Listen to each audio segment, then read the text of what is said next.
Well, I'm delighted to say I'm now joined by Will Evans after this afternoon's 2-0 win at home to Braintree, which confirms our spot in the National League playoffs this year. Will, first and foremost, sum up your thoughts for us after that performance and result. Yeah, it's very pleasing as a whole squad. Delighted to get into the playoffs, but yeah, it's a small achievement of what we can hopefully kick on to do. I mean, in terms of preparation going into this game, obviously Dover had their game in midweek, their game in hand, which they drew. What was the preparation like going into this game, knowing that a win and a draw was enough, but there was that goal swing if things did go wrong? Yeah, we always wanted to go into the game to win it at home, especially. I think that's the way we are with the gaffer and James. We go into games looking to win because we know we're capable of it. So yeah, we wanted to win and finish this season on a high. The fixtures and then take it on into the playoffs hopefully. You've got here the best defensive record in the league. You've obviously been a big part of that at the start and after Christmas. Your thoughts on your defensive partnership with Callum and how it's bloomed this year? Yeah, I'm delighted to be honest with you. Cal's fantastic to be honest. Coley as well. Cal's a good leader. So yeah, I can't fault him in any way. And yeah, I'm really delighted for Coley and Cal. Do you know what I mean? It's a good achievement. Of course, mentioned Jake Cole there. He's won the Player of the Season award. I mean, it's over 22 clean sheets. That's a fantastic reckon. Yeah, it's unbelievable, really.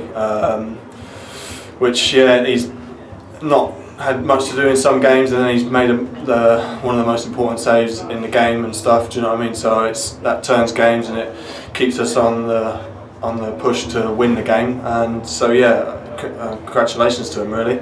I suppose back in June when you signed from the football club from Eastleigh, this is the moment you sort of play football for. Did you ever think this would happen this year, or was it all for next year really? Well yeah, when I spoke to the gaffer, he said he's starting from scratch, building a squad that he wants to do something with long term. So yeah, it wasn't so say in our plans, but we sort of knew we had the ability, and if we were consistent and believed in it, we could possibly make the playoffs. So which we have, and so hopefully we can kick on now with the momentum and the confidence that we've got, and hopefully go one step further. And we talk about consistency. 1 defeat since Boxing Day. That's a tremendous record, and it's fully deserving this spot in the playoffs, isn't it? Yeah, I agree with you there. I think all the lads have been fantastic. The lads that have come in on loan as well. They've contributed throughout the season, and yeah, like you said, it's a great achievement to go from Boxing Day. It's unbelievable, and I think it's shown. Obviously, we had a bit of a sticky November, but like we were a young group, we were a new group together, and we were going to go through that some point of the season. And luckily for us, it was in November, and now, like you said, we're on the run. So hopefully, we can carry that run on. Did anything change in training or preparation to games after Christmas? Because, as you say, we had a sticky spell where we exited the FA Trophy and FA Cup early. We had a difficult run before Christmas. Did anything change leading into Christmas? Because for me, the turning point, Woking at home, that's what we'll all look back on, and that changed the season, that game. Yeah, thanks Scott Rendell for that, yeah? Indeed. No, I think it was just confidence more than anything. November, like I said, was sticky for us. We were playing well in games and we just weren't getting the results. And like you said, 4-0 at home, local derby, 2 good games, 2 confident boosting games, and I think we kicked on from there, and like you said, carried the confidence through to the rest of the season. Obviously you've been in the playoffs before. This isn't a new thing for you. 2 years ago at Eastleigh, when Richard Hill was down there, you played 2 legs against Grimsby. Yep. What are your experiences of the playoffs, and mentally now, how do you as a player personally prepare from experience you've had in it before? Yeah, obviously I was on the disappointing end of it. We didn't make it to the final, to a very good Grimsby team. But yeah, like you just got to prepare to it like any other game really. Obviously there's that added edge, isn't there? You get the chance to play at Wembley, and you get the chance to obviously get promoted, which is the end game now, isn't it?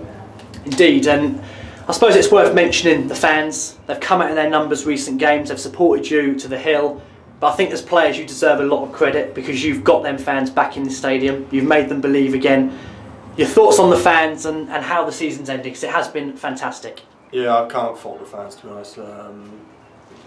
You can say everything about them, really. They're the best fans I've probably played with. You can hear them home and away. Hopefully they travel in their numbers away at Tranmere, and hopefully they come out again on Wednesday, because we need them. 89th minute, if we're 0-0, we need that extra push, or we're winning 1-0 or whatever, we need that extra push, that little lift. We want to hear them, and yeah, it's a massive confidence boost if you can hear your fans and they're shouting all day long. And now we've got 2 legs against Tranmere, a really good side. I suppose another picture of a volley into the East Stand wouldn't go and miss Wednesday night. Well, your thoughts on playing Tranmere and the threats they'll pose coming up? Yeah, they're a good team. Well, they're not up there for no reason. They're a very strong team, and we've got to go in it aware of every threat they've got. But yeah, hopefully if I can score another picture of a volley like you say, wouldn't be too bad, would it? But no, I might save it for one day if we get there. Well, we'll end on that note. Thanks for joining me, and we look forward to seeing you Wednesday. Cheers,